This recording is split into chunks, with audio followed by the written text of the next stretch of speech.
One of the things which God had helped me early in my Christian life is the necessity for repentance.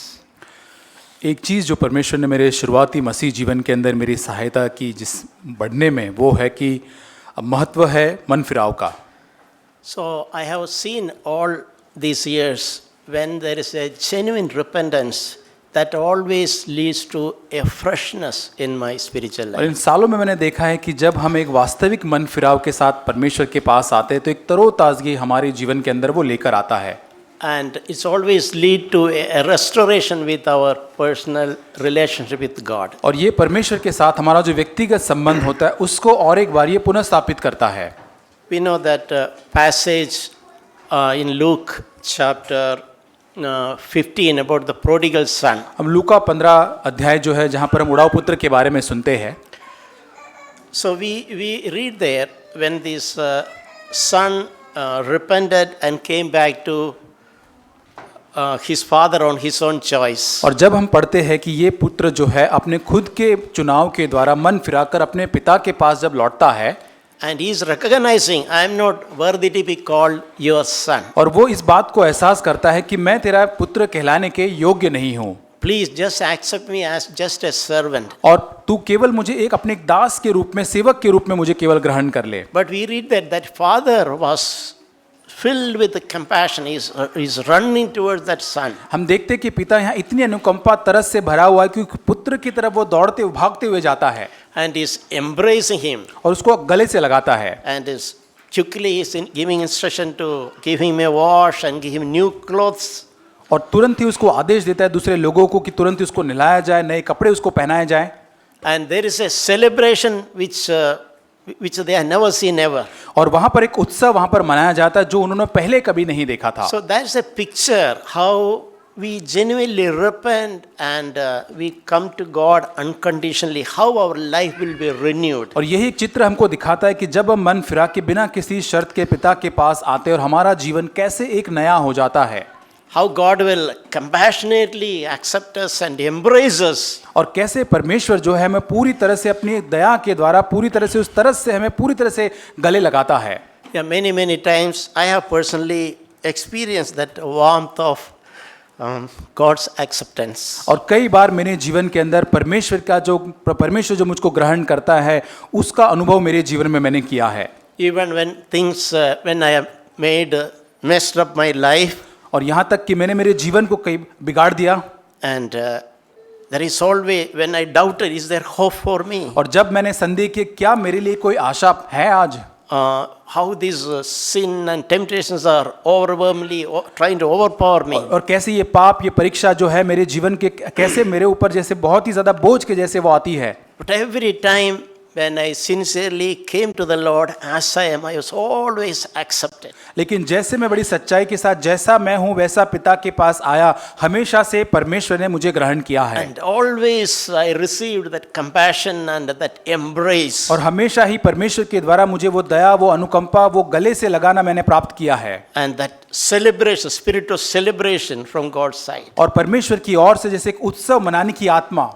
It's a powerful reminder how God wants us always come back to Him wherever we are. और ये कितना एक बहुत ही मजबूती के साथ हमें याद दिलाने वाला है कि जहाँ कहीं हम हैं वहाँ से पिता के पास आज हम वापस लौट सकते हैं। We know the case of prodigal son. He went that far and such a miserable life. हम उड़ाऊ पुत्र की कहानी में देखते हैं कि वो इतना दूर चले गया था, इतना दयनीय उसका जीवन हो चुका था। In the middle of pigs and such unimaginably filthy and lowliest in his life. और सूरों के बीच में हम कल्पना भी नहीं कर सकते इतनी गंदगी के अंदर बिगाड़ दिया था उसने अपने जीवन को। But he made that decision to go back to the father. He was reminded about the father's compassion. लेकिन वो निर्णय करता है कि वो अपने पिता के पास जाता है, उसे स्मरण दिलाया जाता है कि परमेश्वर उसका पिता जो है कितना तरस और दया से भरा हुआ है। And it says that he came to his senses. और वहाँ लिखा है कि वो अपने आपे में अपने समझ में आता है। So let that really refresh us and that invitation God really compel us to run back to the Lord. और ये हमको तरोताज़ा करने पाए और परमेश्वर की ओर से वो जो आमंत्रण हमें मिलता है कि उसके पास हम दौड़ कर जाए। We can run and into his arms, there is acceptance. और हम उसमें दौड़कर उसके बाहों में जा सकते हैं जहां पर हमें ग्रहण किया जाता है। Condition is not to live a perfect life. और यहाँ पे शर्त ऐसी नहीं है कि आपको सिद्ध जीवन जीना है। Only condition, accept your failure, accept your mistake, take ownership, repent, that's all. और आपको जिम्मेदारी इतनी ही है कि आपको अपनी गलती को मानना है, ईमानदारी से आपको पूरी तरह से मन फिराना है, उतना ही है। So whenever Holy Spirit convicted me and it's gave me grace to repent and come back, I always experienced that freshness or back in my life. जब कभी पवित्र आत्मा ने मेरे पाप का बोध दिलाया और मैंने मन फिराकर परमेश्वर के पास जब मैं आया, हमेशा ही मैंने बहुत ही तरोताजगी का एक वापस लौटने के द्वारा मैंने अनुभव किया है। There's a beautiful verse in Acts chapter 3 verse 19. और प्रेरितों के काम उसका 3 अध्याय वचन 19। It says that Acts 3:19, repent therefore and be converted, that your sins may be blotted out, so that times of refreshing may come from the presence of the Lord. और इसलिए मन फिराओ और लौट आओ कि तुम्हारे पाप मिटाए जाए, जिससे प्रभु के सम्मुख से विश्रांति के दिन आए।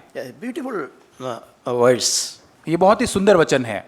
3 things we can say: repent and be converted, come back to the Lord, और यहाँ पे लिखा है कि मन फिराओ लौट आओ, and your sins will be forgiven. और वहाँ लिखा है तुम्हारे पाप मिटाए जाएंगे, माफ किए जाएंगे। Then times of refreshing will come from where? From the presence of the और Lord. इंग्लिश में जैसे लिखा है कि परमेश्वर की उपस्थिति के द्वारा बहुत ही तरोताजगी के दिन आपके लिए होंगे, समय होंगे। Yeah, this is the power of repentance. और ये है मन फिराव का सामर्थ। Every time when you repent and genuinely and come back to the Lord, और जब कभी आप मन फिराते सच्चाई के साथ परमेश्वर के पास लौटते हैं, that possibility of times of refreshing coming from the very presence of God. और ऐसी संभावना हमारे लिए भी होती है कि परमेश्वर की उपस्थिति के द्वारा बहुत ही तरोताजगी के विश्रांति के समय हमारे जीवन में तब आएंगे, We can enjoy. तब हम उसका आनंद उठा पाएंगे। And you know, there is a truth which I realized. और एक सत्य को मैंने समझा यहाँ, Even repentance, that is a mercy of the Lord. और यहाँ पर मन फिराव जो है परमेश्वर की, वो भी एक दया है। We cannot take a credit, okay, I repented, I came back. और ये इसमें हम कोई श्रेय नहीं ले सकते कि हाँ मैं मन फिराया और मैं वापस लौटा हूँ। Yeah, many times I felt when God gave me an experience like the prodigal son, when I came to my own senses, I can't explain how it happened. और जब हम उड़ाऊ पुत्र के समान जब कभी मैं अपने समझ में आता हूँ, अपने में आपे में आता हूँ मन फिराव के लिए, मैं सोचता हूँ कि ये कैसे हो सकता है। I can only say it was the Lord's mercy. और मैं ये कह सकता हूँ कि ये केवल परमेश्वर की दया के कारण है। We read that in Romans chapter 2 verse 4. और रोमियो की पत्री 2 अध्याय वचन 4, The mercy of the Lord leads us to repentance. और वहाँ लिखा है कि परमेश्वर जो है, परमेश्वर की दया हमें मन फिराव की ओर लेकर Yeah, जाती it's है। a continuous, the mercy of the Lord that is constantly leading us to repentance. और ये परमेश्वर की दया है जो निरंतर हमें परमेश्वर वो मन फिराव की ओर लेकर जाता है। The only thing we need to do, don't reject the mercy of the Lord. और इसलिए हमें परमेश्वर की जो दया है उसको तिरस्कार नहीं करना है। Don't reject the mercy of the Lord, which leads us to repentance. और परमेश्वर की दया जो हमको मन फिराव की ओर लेकर जाती है उसको हमें तिरस्कार नहीं करना है। And there is another encouraging verse in Acts 17. और प्रेरितों के काम 17 अध्याय Acts 17 verse 30. उसका 30 वचन, Therefore, having overlooked the times of ignorance, now God is declaring to men that all people everywhere should repent. और इसलिए परमेश्वर ने अज्ञानता के समयों पर ध्यान नहीं दिया, पर अब हर जगह सब मनुष्यों को मन फिराने की आज्ञा देता है। The repentance is a pathway which God has graciously, mercifully kept for us, so that our life can be refreshed always. और मन फिराव एक ऐसा मार्ग परमेश्वर ने हम सबों के लिए बनाया है, रखा है, जिससे कि हम उसको प्राप्त करके बहुत ही तरोताजगी प्राप्त करें। Yeah, let us recognize it is nothing but the mercy of the Lord. और आइए हम इसको एहसास करें कि ये और कुछ नहीं, केवल परमेश्वर की केवल दया है। And that will lead us to acceptance and restoration. और ये हमें परमेश्वर के पास ग्रहण किए जाने में और पुनः स्थापित करने की ओर लेकर जाता है। And also times of refreshing, celebration. और वहाँ पर एक उत्सव के या एक बहुत आनंद के समय जो है वो वहाँ पर हमारे लिए आते हैं। We can turn to Matthew chapter 5 verse 4. और मत्ती 5 अध्याय वचन 4, We are very familiar with this verse. हम सभी इस वचन को जानते हैं। Blessed are those who mourn, they shall be comforted. धन्य है वे जो शोक करते हैं, क्योंकि वे शांति पाएंगे। And in the Amplified version it is written, Blessed are those who mourn over sins and repent. और जैसे एम्पलीफाइड वर्जन में लिखा है कि धन्य है वे जो अपने पापों के ऊपर शोक मनाते हैं क्योंकि वे सांत्वना को प्राप्त करेंगे। Yeah, when we are really mourn over sins, it is certain that we will be comforted. और जब हमारे पापों के ऊपर हम शोक मनाते हैं तो निश्चय ही हम पूरी तरह से शांति को या सांत्वना को प्राप्त करेंगे। I had many times when I literally mourned over my sins. और कई बार बहुत बार मेरे जीवन के अंदर मेरे पापों के ऊपर मैंने शोक किया है, मैंने रुदन किया है Secretly wept and cried before God. और परमेश्वर के सामने गुप्त रीति से मैं रोया हूं उसके लिए। Lord, when I will have victory over this sin? और मैं परमेश्वर से कहता हूं प्रभु कब मुझे इस पाप के ऊपर विजय मिलेगा। I want your promise that sin shall not have dominion over my और प्रभु life. तेरी प्रतिज्ञा जो है कि प्रभु पाप की प्रभुता मेरे जीवन के ऊपर नहीं होगी। Lord, is there hope for me? और प्रभु क्या मेरे लिए कोई आशा है। And always that morning, it's always led to a comfort from God. और हमेशा इस प्रकार का शोक जो होता है वो परमेश्वर के पास से सांत्वना प्राप्त करने के लिए मेरी अगुवाई किया है। A forgiveness and a power over sin. और एक माफी परमेश्वर से मिलने वाली जो सामर्थ जो है। Yeah, we read that same principle in Isaiah chapter 63. और यशायाह नबी की पुस्तक जो है उसके 63 अध्याय के अंदर उसी सिद्धांत को हम पढ़ते हैं। Verse 3, Isaiah 61 verse 3. और यशायाह जो है उसका 61 अध्याय 3 वचन। Isaiah 61 verse 3. Yeah. यशायाह 61 अध्याय वचन 3। Many times I have reflected on this verse. और बहुत बार मैंने इस वचन के ऊपर मैंने मनन किया It है। says that to those who mourn in Israel, he will give a crown of beauty for ashes. और सियोन के विलाप करने वालों के सिर पर की राख दूर करके सुंदर पगड़ी को बांध दूंगा। Yeah, those who are mourn, what God will give? God will give a crown और of beauty. यहाँ पे लिखा है जो विलाप करते हैं जो रोते उनको प्रभु क्या देगा, उनकी राख को दूर करके सुंदरता देगा। And instead of mourning, there is a joyful blessing. और उनका विलाप दूर करके हर्ष का तेल वो लगाएगा। Yeah, and there is a festive praise instead of despair. और यहाँ पे उनकी उदासी को हटाकर यश का ओढ़ना उड़ाऊंगा। We always remind in our church that repentance is not condemning yourself. और हम हमेशा कलीसिया के अंदर याद दिलाते हैं कि मन फिराना ये अपने आप को दंडित करना या दोष देना नहीं है। Repentance always lead to refreshing, renewal and hope in our life and victory in our life. मन फिराव जो है हमेशा एक तरोताजगी की ओर, नवीनीकरण की ओर, एक आशा के जीवन की ओर हमको आगे अगुवाई करता है। But condemnation will lead to discouragement and failure. और जो हम अपने आप को यदि दोषित ठहराते हैं, दंडित करते, तो हमें निराशा की ओर लेकर जाता है और असफलता की ओर लेकर जाता है। That is why we frequently hear condemnation is a no entry road for us. और इसीलिए हम बार बार सुनते हैं कलीसिया के अंदर जो दंड आ गया है या दोषित सहने की जो भावना है वो नो एंट्री रोड हमारे जीवन में होना चाहिए। Never walk that path of condemnation, condemning yourself. और अपने आप को दंडित कहना, अपने आप को दोषित करने के मार्ग पर आपको कभी नहीं चलना है। In 2 Corinthians chapter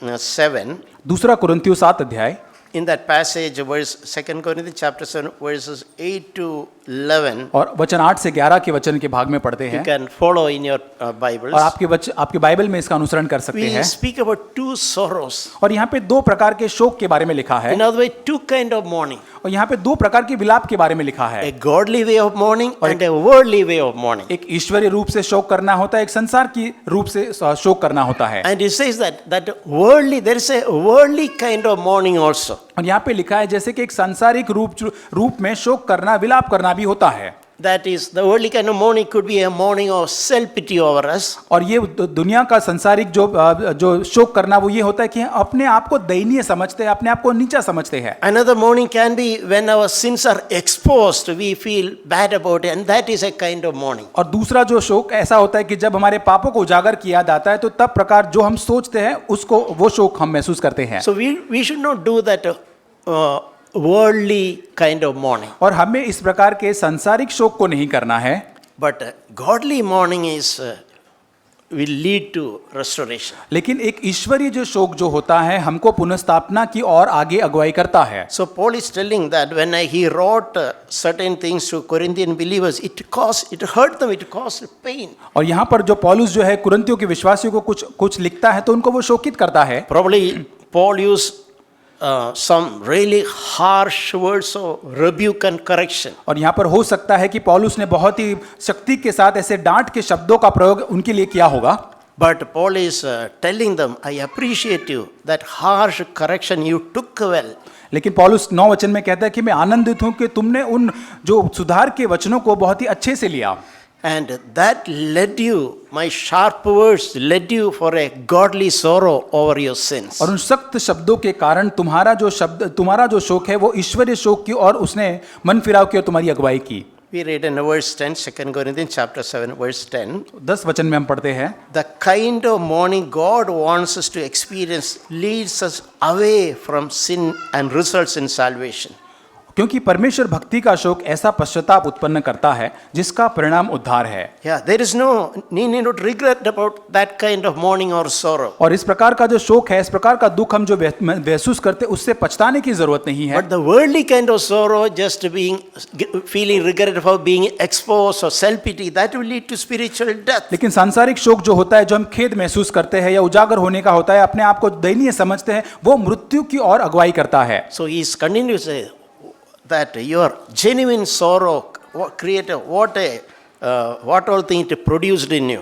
और देखो हम आगे कहता है कि एक बहुत ही असली जो वास्तविक जो आपका शोक जो होता है, मन फिराव, क्या क्या आपके जीवन में उत्पन्न करता है, What earnestness it created in you. और कितनी लालसा आपके जीवन के अंदर उत्पन्न And करता what है, clearance it created in you. और बहुत ही सफाई या साफ रीति से आप सारी चीजों को देख सकते हैं। उसके बाद So I experienced my own life when really repent and genuinely before God, some a clearance happen in our souls. मैंने मेरे जीवन में अनुभव किया है कि जब मैंने वास्तविक मन फिराव किया तो एक सफाई जैसे साफ रीति से सारी बातों को देखना है, महसूस करना मैंने जीवन में देखा। Yeah, that's what Paul is saying. What clearance it created in you. और ये से पौलुस जैसे लिखता है कि एक बहुत ही साफ या सिद्ध रूप से सारी बातों को देख पा रहा Your था, bad moods are removed. और आपका जो बहुत ही बुरे मूड के अंदर, आप स्वभाव के अंदर, मिजाज के अंदर जो रहते हैं वो पूरी तरह से दूर हो जाता है। Your soul is restored. आपका प्राण पूरी तरह से पुनर्स्थापित हो जाता है, A spiritual renewal happen in your life. और आपके आत्मिक जीवन का एक जैसे कि एक नवीनीकरण हो जाता है।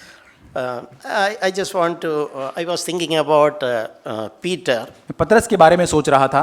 We know Peter made some very serious mistakes. पतरस के बारे में हम देखते हैं कि बहुत ही गंभीर उसने गलतियां की थी, Some unthinkable errors, failures. और ऐसी जो असफलता उसके जीवन के अंदर थी जिसका हम सोच भी नहीं सकते। I know even when I was a very young new believer, when I read it, I questioned in my Peter, how can you do this? और जब मैं नया विश्वासी था और जो पतरस के बारे में इन बातों को पढ़ता था, मैंने सोचा कि पतरस ऐसे कैसे कर सकता है? How can you say that you never knew Jesus? कैसे पतरस कह सकता था वो यीशु को जानता ही नहीं है?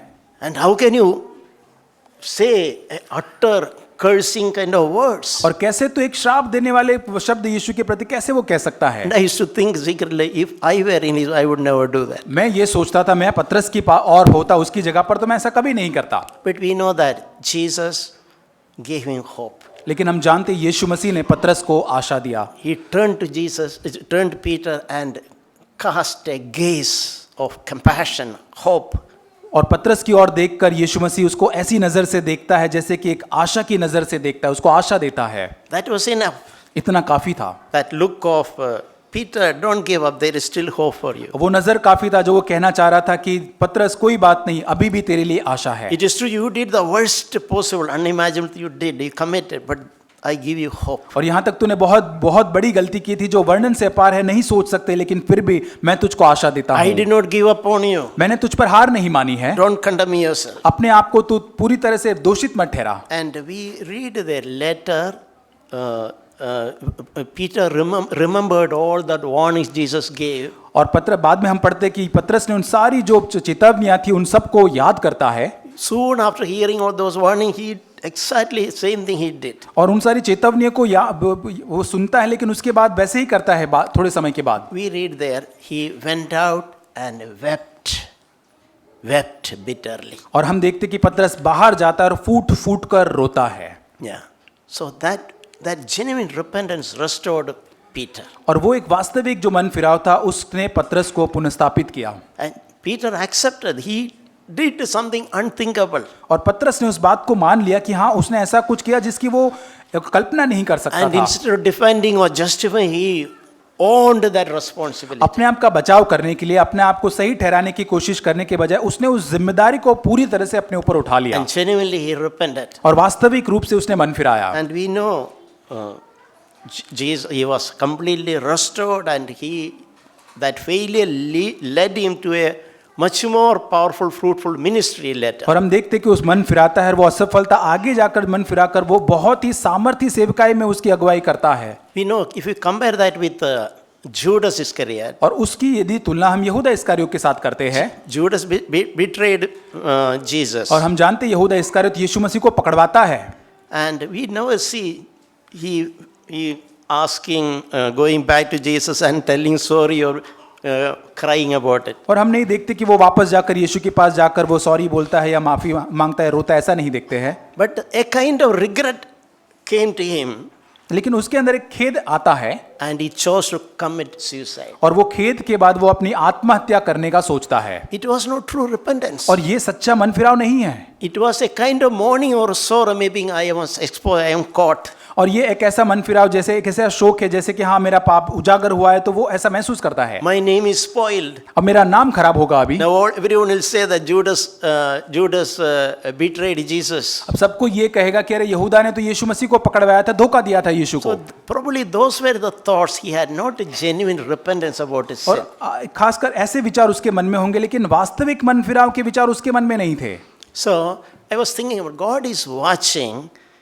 Even if we fall or fail or fall into sin or fail somewhere, God is watching our response. और यहाँ पर जब कभी हम गिर जाते, असफल हो जाते, पाप में गिर जाते हैं, यहाँ पर लड़खड़ाते हैं, परमेश्वर हमेशा देखता है हमारे प्रत्युत्तर को। Are we just trying to cover up things? और क्या हम पूरी तरह से चीजों को ढांपने की कोशिश कर रहे हैं? Are you finding some justification? और क्या हम वहां पर कोई एक बहाना ढूंढने की कोशिश करें अपने आप को साबित करने के लिए? Or are we finding opportunity to transfer the fault on someone else? और क्या हम ऐसे मौका ढूंढने की कोशिश कर रहे हैं कि सारा जो गलती है किसी और के सिर पर डाल दे, As Adam did. जैसे आदम ने किया था। He shifted the responsibility on Eve, his wife. उसने सारा जो जिम्मेदारी थी वो हवा के ऊपर सौंप दी। God is watching our response. और परमेश्वर हमारे प्रत्युत्तर को देख रहा है। And Peter was restored because he accepted that. और पतरस पूरी तरह से पुनर्स्थापित हुआ क्योंकि उसने इस बात को ग्रहण कर लिया था। He did not try to find excuses. और वहां पर वो बहाना ढूंढने की खोजने की कोशिश पतरस नहीं कर रहा था।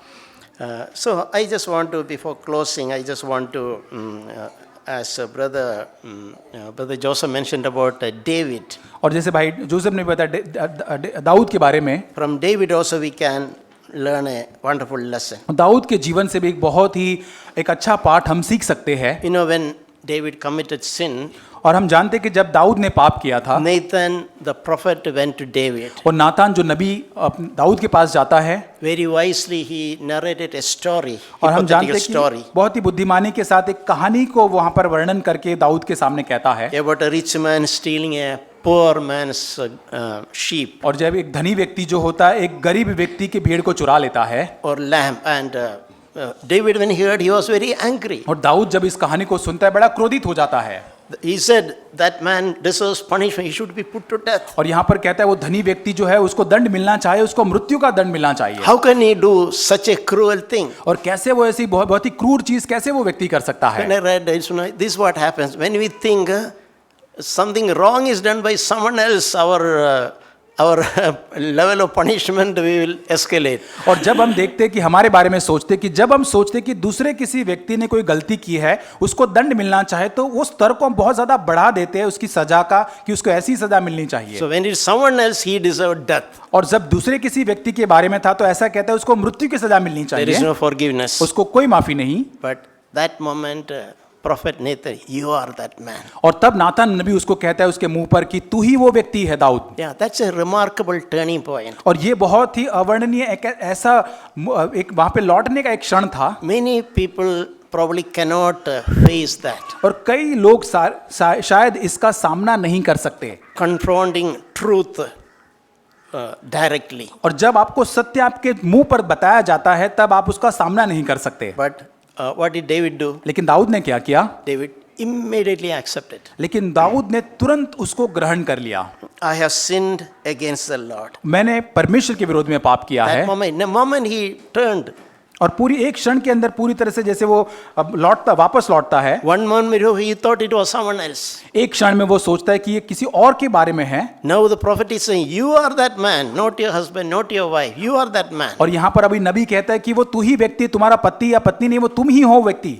David immediately chose to accept it. लेकिन दाऊद तुरंत ही उस बात को ग्रहण करने के लिए तैयार हो जाता है। He's saying that 2 Samuel 12, I have sinned against the Lord. और वहां पर वो कहता है कि मैंने दूसरा शमूएल 12 अध्याय में कि मैंने परमेश्वर के विरोध में पाप किया है। So that acceptance is what led David to write that psalm which brother Joseph was quoting to और him. वो जो ग्रहण किया, जो उसने अपने बात को ग्रहण कर लिया, वहां पे जाके वो मन फिरा आगे जाके 51 भजन संहिता लिखने को उसको प्रेरित करता है, जो भाई जोसेफ ने यहाँ पर अभी थोड़ी देर पहले बताया था। Accepted it such an extent, he did not try to cover it up. He wrote a psalm. Let everyone in coming ages know that once upon a time David was such a dirty sinner. और यहाँ पर दाऊद इस प्रकार से उसको ग्रहण कर देता है, उस पापों को इस प्रकार मान लेता है बहुत वास्तविक रूप से कि वो भजन इसके ऊपर लिखता है कि अन्य लोग, सारे व्यक्ति इसको पढ़ने पाए, जानने पाए कि एक समय पर दाऊद कितना एक घिनौना पापी था। He did not choose to secretly cover up. और उसने गुप्त रूप से उसको छिपाने की कोशिश नहीं Let की। it be exposed. This is what I am. और ये उसने पूरी तरह से जैसे बाहर बता दिया कि हाँ, मैं ऐसा व्यक्ति हूँ I can only stand on the mercy of the Lord. और मैं केवल परमेश्वर की दया के कारण ही खड़ा रह सकता हूँ। God is looking at our response. Even when we had done the worst, what is our response? और परमेश्वर हमारे प्रत्युत्तर को देखता है। यदि हमने बहुत ही बदतर से बदतर पाप भी किया हो, हमारा प्रत्युत्तर आज क्या है? Our human tendency is if nobody has come to know, but it's okay. It brings a relief. और हमारा मानवीय स्वभाव क्या होता है? हर एक किसी को भी मेरे पाप के बारे में अब तक पता नहीं चला है, तो हाँ अभी ठीक है, सब कुछ ठीक है अभी तक। If we are not exposed, we find a relief. और यहाँ तक किसी व्यक्ति को पता नहीं चला है, उजागर हमारे पाप नहीं हुए, तो अब तक मुझे बहुत ही सांत्वना है, कोई बात नहीं। But David's example teaches us God is looking at our response. लेकिन दाऊद का उदाहरण हमको दिखाता है कि परमेश्वर हमारे प्रत्युत्तर को मानो देखता है। Even though he did the worst, he received forgiveness and he was restored, and the Bible records him calling a man after my own heart. यहाँ तक दाऊद ने बदतर से बदतर पाप किया था, लेकिन वहां पर वो मन फिराता है, उसको पुनः स्थापित किया जाता है, और फिर वचन में लिखा है कि दाऊद परमेश्वर के हृदय के अनुसार व्यक्ति था। An adulterer and a murderer, when God chose to call him a man after my own heart. Dawood एक व्यभिचार उसने किया, दाऊद जो है वो उसने हत्या की, लेकिन उसके बाद उसने मन फिरा, उसके बाद परमेश्वर उसके लिए कहता है कि वो मेरे हृदय और मेरे मन के अनुसार व्यक्ति है। Yeah, may God really help us and look at our own attitude when we make mistakes. और परमेश्वर हमारी सहायता करे कि जब हम गलती करते, हमारा रवैया, हमारा स्वभाव कैसा, उसके ऊपर हम ध्यान दें। Is our interest just to cover up, escape from the punishment? और क्या हमारी रुचि होती है कि उसको ढांप दे और जो उसका दंड मिलना चाहे उससे मुझे केवल भागना है, क्या उसी में हमारी रुचि है? Or we are just eager, no one should come to know about it. और क्या हम ऐसे सोचते कि हाँ मेरे पाप के बारे में और किसी को भी पता नहीं चलना चाहिए, उसी में मेरी रुचि है? I remember when some years when I was struggling with the anger. मुझे याद है कि कई साल पहले जब मैं क्रोध के साथ में संघर्ष कर रहा था, I took years for I was battling that anger, sin of anger. और जो पाप का जो गुस्से का जो पाप है, क्रोध का, उसके साथ बहुत ही ज्यादा मैं जैसे युद्ध कर रहा था, उसके साथ संघर्ष कर रहा था। I remember the thought came to my heart once. और मुझे अभी भी विचार आता है कि एक विचार मेरे मन में आया तभी, You want a reputation of a man without anger, or you want freedom from anger?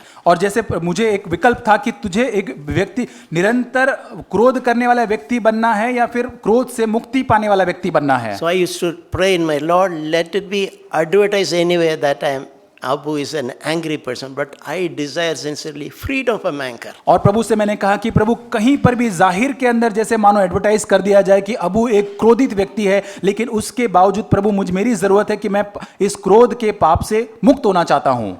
So I just read one verse from Psalm 51. और भजन संहिता 51 से वचन पढ़ना चाहूँगा। Psalm 51 verse 11. वचन 11।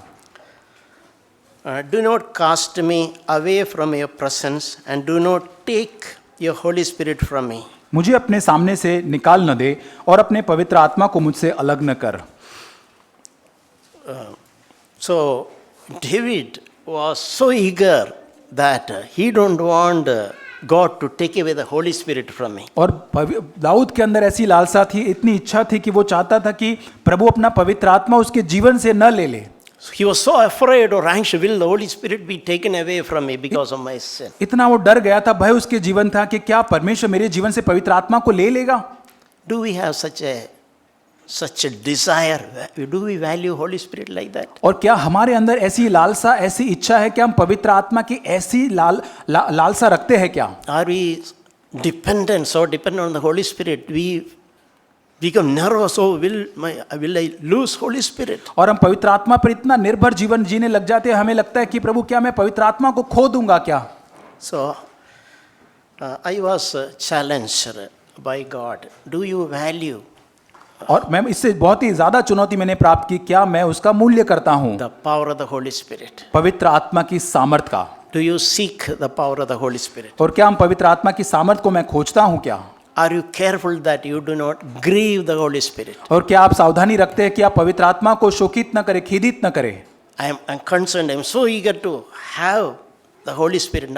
I'm so conscious and sensitive that I don't grieve the Holy Spirit. पवित्र आत्मा प्राप्त करने के लिए मैं बहुत ही ज्यादा इच्छुक हूं और बहुत ही ज्यादा संवेदनशील भी मैं रहता हूं कि मेरे जीवन से मैं किसी भी रीति से पवित्र आत्मा को खेदित न करूं। Yeah. One more verse. और एक वचन, Verse 17 from Psalm 51. और उसी अध्याय के 17 वचन में, Sacrifices of God are a broken spirit, a broken and a contrite heart, O God, you will never despise. और 17 वचन, टूटा मन परमेश्वर के योग्य बलिदान है, हे परमेश्वर तू टूटे हुए पीसे मन को तुच्छ नहीं जानता। Yeah, David understood from his own experience. Dawood ने अपने स्वयं के जीवन से अनुभव करके जान लिया, Whatever happened to me, there is something which God will never despise. और जो भी मेरे जीवन के अंदर हो जाए, लेकिन ऐसा कुछ है जो परमेश्वर कभी उसको तुच्छ नहीं जानेगा। If I have broken and a contrite heart, God will never cast me out. और यदि मेरे पास टूटा हुआ, पीसा हुआ, भग्न ऐसा हृदय है, परमेश्वर कभी भी मुझे दूर नहीं करेगा।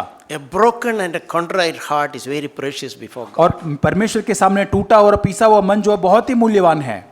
So, dear brothers and sisters, may God really help us to preserve that brokenness in our lives. भाइयों बहनों, प्रभु हमारी सहायता करे, वो टूटा हुआ मन परमेश्वर के सामने हमेशा हमारे जीवन में बना रहे, To remain broken and contrite. और हमेशा टूटे हुए पीसे हुए मन के हम प्रभु के सामने बने रहे, To have that spirit of mourning. और हमेशा वो शोक करने वाला आत्मा हमारे अंदर रहे, So that God can comfort us. जिससे कि परमेश्वर हमें सांत्वना दे सके।